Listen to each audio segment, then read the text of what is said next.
Hello বন্ধুরা, তো আমরা এখন ভাত খেতে বসে পড়েছি। আমি আর মেয়ের বাবা আসছে, তো তিনজনের জন্য ভাত বেড়ে নিয়েছি আর মাকেও দিয়ে এসেছি। চলো কি রান্না করি আগে তোমাদেরকে দেখাই। তো দেখো, রান্না করেছি, শাক ভাজা করেছি, পেঁয়াজ দিয়ে কাঁচা লঙ্কা দিয়ে শাক ভাজা করেছি, আর সমুদ্র ক্যাংড়ার ঝাল করেছি পেঁয়াজ টমেটো আদা রসুন দিয়ে, আর করেছি দেখো কলা দিয়ে মাছ দিয়ে ঝোল করেছি কাঁচা লঙ্কা দিয়ে। তো এদিকে তো মেয়ের বাবার জন্য বেড়ে রেখেছি, তো মেয়েকেও দিয়েছি। মেয়ে আবার ভাজা মাছ খাবে বলছে, তো ওর জন্যে একটা বাটা মাছ আর একটা কাঁটাপোনার দাগা দিয়েছি খাওয়ার জন্যে। তো মেয়ে আগে কাঁকড়াটা খাচ্ছে, শাক ভাজা মাছ ভাজা রেখে দিয়ে। কেমন লাগছে সিতু?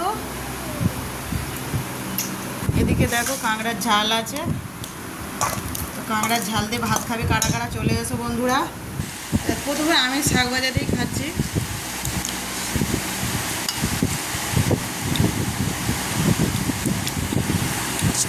এদিকে দেখো সিতু কাঁকড়া খাচ্ছে, কাঁকড়া খোসাগুলো ছাড়িয়েছে। ছোটোবেলায় কাঁকড়া খেতে খুব ভালোবাসতো, তো বাবা ও মাছ কিনতে গিয়ে দুজনে কাঁকড়া দেখে পছন্দ করে নিয়ে এসেছে।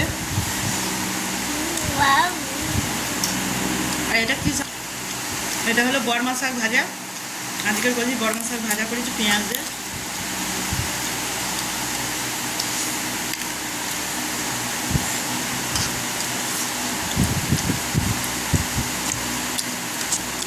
আজকের একটু রান্না করতে দেরি হয়ে গেল। ও বাড়িটা ঘর পরিষ্কার হচ্ছে, পরিষ্কার করতে জানালার কভারগুলো ধোয়া পরিষ্কার করলাম, সেগুলো করতে করতে দেরি হয়ে গেছে রান্না বসাতে। তো খেতেও দেরি বন্ধুরা। তো বন্ধুরা এবার আমি খাচ্ছি, দেখো কাঁকড়ার দাঁড়া নিয়েছি।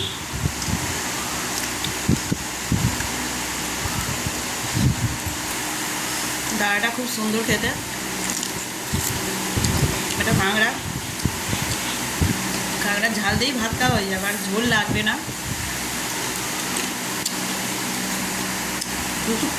খুব সুন্দর খেতে হচ্ছে। মেয়ে এদিকে দেখো কলার তরকারি, কলা আলু মাখিয়ে নিয়েছে, কাঁকড়ার ঝাল খেতে পারছে না। তো পুকুরে এত সাঁতার কেটেছে, নাক দিয়ে জল বেরোচ্ছে, এখন খেতে বসে। মাথাটা তুলে খা, সিতু মাথা তুলে খা। তো মাছ ভাজাতে ভাত খাচ্ছে আজকের, মাছের ঝোলের মাছ খাবে না। তোমাদের দাদাভাইও চলে এসেছে, তো কাঁকড়ার ঝাল পছন্দ করে। কি গো, কাঁকড়ার ঝাল কেমন লাগছে খেতে?